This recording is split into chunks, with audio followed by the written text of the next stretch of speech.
So hello, everyone. I'm Lucinda Ashby, the Bishop of El Camino Real, and I'm here with Brett Wormley from the Diocese of El Camino Real from St. Andrew's, Saratoga. And today we're going to talk about Brett's journey with pilgrimage and race in the Diocese of El Camino Real. So Brett, in order to just frame things for us a little bit, why don't you tell us about how long you've lived in the San Jose area and what brought you here? Sure. Well, thanks for the invitation to come and share a bit with you. I grew up in Washington, D.C., and I moved here in 1990. So a lot of my earlier experience was heavily shaped on the East Coast. But I really kind of I told my friends I would be moving back, and after the few years, they stopped listening to me, and my roots are here now. Some of my earliest experiences were at the National Cathedral. That's where a lot of my Christian formation took place. Raised in a Lutheran church, by the way, and an all-Black Lutheran church. And I was older. It was later in life, in my teen years, before I realized that not all Lutheran churches are all Black. So that was an awakening. But yeah, I've been here since 1990 and been very involved in the church ever since then. I like to think that I've worn many of the hats that can be worn, mostly because I tend to be a person that has trouble saying no. So are your family roots in the DC area? Your parents, your grandparents were from there? And great-grandparents and great-great-grandparents. I'm the only one who's ever moved away, but I go back about 5 generations in DC. So what is your, you came out here and became part of life in the San Jose area, and how did you, when you came out here, how did you make friendships? What kind of connections did you establish? Mm-hmm. The very first thing I did was try to establish connections. And I moved to LA in 88 and then up here in 90. But the very first thing I did when I got to LA was I tried to establish the social connections. And I joined the LA Council of Black Professional Engineers and helped them with their school program there, teaching 3rd, 4th, and 5th grade kids. And so that's how I got socially involved. But wherever I've been, I've always had this urge to get connected with people socially. And then when I moved up here in 1990, I did exactly the same thing. Do you have children here in the San Jose area? No, actually, I don't even have family here. My mom and dad passed away in DC, and my brother passed away also. So of my nuclear family, I'm really the last one, and I don't have family here. So that's one of the reasons why I place a huge importance on my network of friends, and why church is important to me too. Church is my family, part of my family. And I'm going to introduce some words into the conversation that may trigger some things for you. You may have things you want to talk about. I really would like to know, how do you relate to the term African American? African American, it is the politically correct term, de jure. I remember somebody mentioned, take a look at a history book on African Americans and look in the bibliography, and you'll be able to see in the titles through different periods. It was colored and Negro and Afro-American and African American, and you can just follow each era. I just call myself Black because those types of labels are ascribed from the outside. Nobody ever asked me to vote on what to be called, so I just kind of chose the easiest one. But I don't really place a lot of importance on names and labels because I'm more concerned. I can be offended by words, but it's not the words that offend me. It's what's in people's hearts that when they're trying to express themselves with words. So it really doesn't matter. I don't really place any importance on what I'm called. It's more about what's behind the words. Do you think your parents felt the same way? My parents were very different than me, different generations. In some way, I feel kind of a kinship to first generation immigrants. because my mom and dad were very different than me. They raised my sister and my brother and me as, they wouldn't say it this way, but we were kind of social experiments. They started out life very impoverished, and they worked their way up to the middle class. And I can look back now, and they were doing things with us that were way beyond our understanding. They didn't start this with my brother, so my brother's very streetwise, but they deliberately moved to a neighborhood that was very integrated in DC. The elementary school was integrated, the neighborhood was integrated, and they didn't talk much about their background. They really kept discussions of race out of our conversations. And what they were trying to do was raise us in such a way that we would be able to assimilate easily in society. And that worked really well for me and my sister, but my brother, that was before that experiment was going full force. And because of that, my brother was much more streetwise.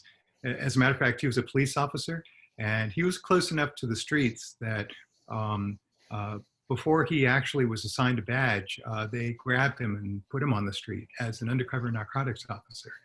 So I would not be able to pass as an undercover narcotics officer.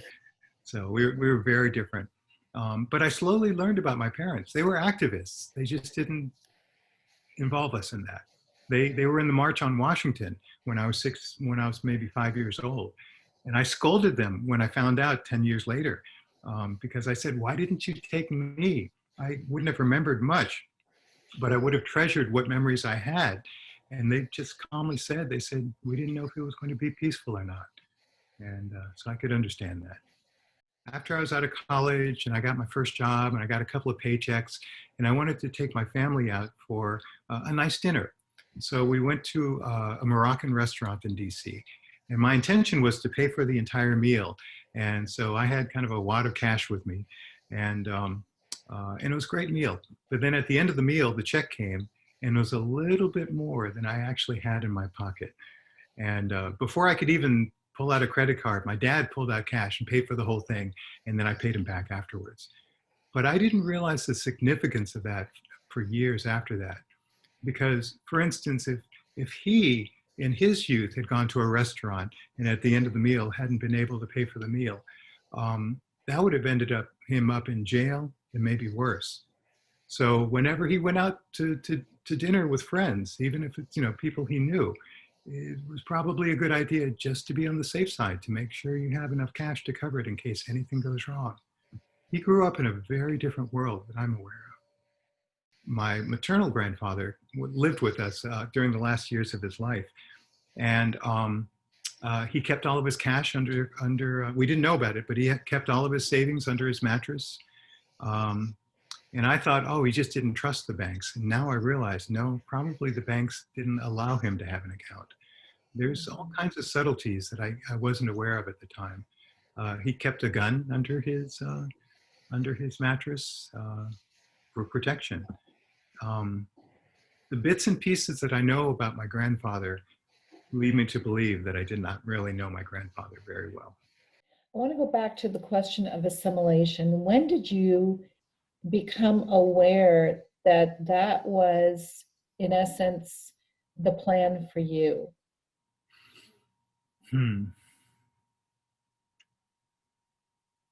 I started to wake up to the idea that I was being asked questions indirectly when I remember I would come home from elementary school and I'd tell my mom and dad that I met a new kid, and they wouldn't ask me whether the kid was black or white. They would ask me, well, does Johnny look like the Millers, or does Johnny look like the Joneses? And once again, I didn't really pay attention to that until years afterwards. But they were really trying to keep race out of it. A big awakening for me was the assassination of Martin Luther King.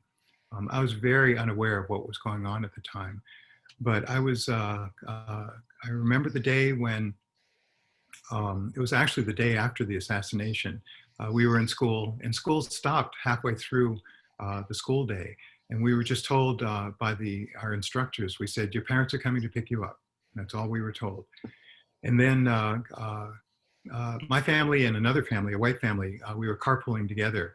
And I guess it was my dad's turn, or maybe he was free. He came to pick up John and me. And he told us to get in the back seat. And he told us to keep our heads down because he didn't want people to see us both in the back seat, because we were driving close to some of the riot areas in DC after the assassination. And I just had no idea how to process that. I just didn't understand. But that led me to believe that things were going on that I just did not understand at all. I think that was one of my really big awakenings to racial awareness, and how I've been assimilating into a predominantly white school, for instance, but there was a whole other world outside that I wasn't aware of. So how did this story that you're telling me, how did this shape your career as a software engineer here in San Jose? Well, in San Jose, let's see, I moved here, I was already in my 30s, so I'd been in the industry for some time. I loved being here. When I was in DC, I was in a predominantly Black city and worked with exclusively white engineers. In my entire career, I'm semi-retired now, in my entire career, I've only encountered one other Black engineer, and that was here in San Jose. I might be able to dig one other out of my memory, but that gives you an idea of how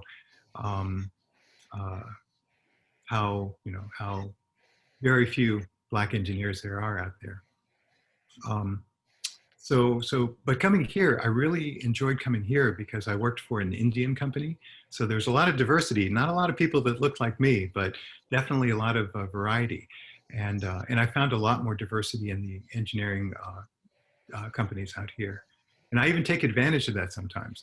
I will take a whiteboard and I will, along one side of the whiteboard, I'll make a grid. And along one side of the whiteboard, I'll put, I'll start out with a few ethnicities or countries. And down the other side, I'll put something like the names of animals. And then the question will be, what is the sound that your animal makes from your culture? I mean, we just assume that all cats say meow. Cats in France don't say meow, they say something different. So I liked taking advantage of learning from the diversity in the cultures that I've encountered here. So what has it been like for you? Here you are, you're Black, you're the only Black person in the company fairly often. How do you think that informed your interactions with people or your decisions, or how might it have shaped policies within the company? You know, I don't really see much of an effect on my being there. I really think of myself as multicultural. I identify as Black, but I feel pretty comfortable in our mainstream culture, moving back and forth. And I like to think that I can find things in common with anyone. So I've enjoyed getting to know a large variety of people. But I think that, you know, there's pros and cons to assimilation. I think that I've kind of fit in so comfortably in the companies I've been in that maybe even to some degree they don't really see me as Black. I certainly don't challenge them with the presentation of a culture that they're not familiar with. And I beat myself up over that sometimes too, because it's sort of hiding part of who I am. But that's also part of who I am, as someone who hides part of who I am. It gets kind of recursive after a while. There are the challenges of stratification within Black culture, like for instance, me being a light-skinned Black versus dark skin. And I've seen some bias and some challenge over that. I've had people say, you know, that the way I speak doesn't sound Black. And sometimes that comes from Black folks, but sometimes that comes from white folks. So I really had a hard time coming up with an identity that I felt comfortable with. And I'd have to say that a good chunk of my coming into feeling comfortable about myself started when I moved to San Jose. I went through a huge growth spurt as far as identity is concerned. And the church had a large part to do with that. My time in Union of Black Episcopalians was really important in forming who I am and learning more about myself. And that process continues. I hope it continues. but it took it took a big spurt in the 90s. So you mentioned church. How have you found church to be a source of strength or an impediment as in your experience of identity and race? Well, the source of strength is not an easy question to answer, mainly because, it's hard to pick and choose. I mean, we could do the entire interview on that. It's been a huge source of strength on a daily basis. And even the things that have happened to me that have been negative have been opportunities for growth. So even the impediments have turned out to be sources of strength. But I can give you examples of both. And I just did. The lead-in was Union of Black Episcopalians. I got really excited when I discovered the UBE, and I went to a conference and realized, oh, there's more folks out there that are like me or look like me and aren't like me. There's a pretty large diversity. And so the first thing I did was I came back to San Jose and I formed a UBE chapter. So when I came back, I was on fire in maybe 1992 to start a chapter of UBE. And so the first thing I did was I went to the Bishop Shimke, and told him what I wanted to do. And he was on board 100%, gave me his blessing, asked me if he could help out. And I couldn't think of any way he could help, but it was good to know that I had his support. And then I went about the task of looking for, so where are the Black Episcopalians? Because there were two or three at St. Mark's, and I wanted to find, I knew there were no predominantly Black churches in our diocese, and there were only two in the Diocese of California. But I started calling up churches, and I found about 30 of us in the northern part of the diocese, but I also encountered a surprising, shocking amount of resistance. There were several churches where I talked with the rectors, and after, I told them what I was trying to do. I wasn't trying to, start another church or steal parishioners. I just was trying to form a group where we could get together for cultural exchange, cultural events. But there were several rectors that pushed back, and they said, I don't want you stirring up our Black parishioners, and I think they're happy just where they are right now. And that really shocked me when that happened. And so what I did was I ended up just visiting the churches anyway, and just approaching people that I saw on Sunday morning. But that was probably my first rude awakening, that there were a variety of attitudes in our church. Up until then, I hadn't seen it, or maybe chose not to see it. When questions of race come up, and things like Black Lives Matter and that sort of thing, how has that impacted you, or has it impacted you in your life? It hasn't impacted me nearly. I almost don't feel qualified to talk about it, because there are people whose lives are far more impacted than mine. And part of it is because I can move among our society with relative ease, except for when I can't. But I haven't really encountered nearly as much problems as other people have. And yet, George Floyd's death, George Floyd's murder, was very troubling to me. It was kind of a mini crisis earlier for me this year. And one of the ways it affected me was kind of refocusing me on an old insecurity of mine, which was, have I assimilated so well that people don't even realize I'm Black in the communities that I'm in? It kind of threw me back into some old thinking that I had to kind of get myself out of. And I said some unkind words to some people, for instance, that I had to go back and apologize for. But it was also an important reminder for me that all of this is actually going on. When Black Lives Matter falls out of the media attention, and it will, then the cycle begins again. Hopefully the rubber band has been stretched a little further than it was before. That all the problems weren't solved in the 60s or the 80s or the 2000s, but that we're a little farther along than we were before. There was a priest in our diocese who I was telling, there was a book that I recommended for him to read, and called Yet with a Steady Beat, the struggle of the African American for recognition in the Episcopal Church. So I planned on giving him, during COVID, I planned on giving him a copy, and he was going to give me a copy of a book he wanted to give me. So he said, well, just, we're trying to figure out how to exchange the book in a way that was safe as far as COVID was concerned. So he said, well, how about if I just give take the book I'm going to give you, I'll leave it in my mailbox at the end of the driveway, and you can come and grab the book out of that mailbox and stick your book in it, and that way we'll, a safe exchange.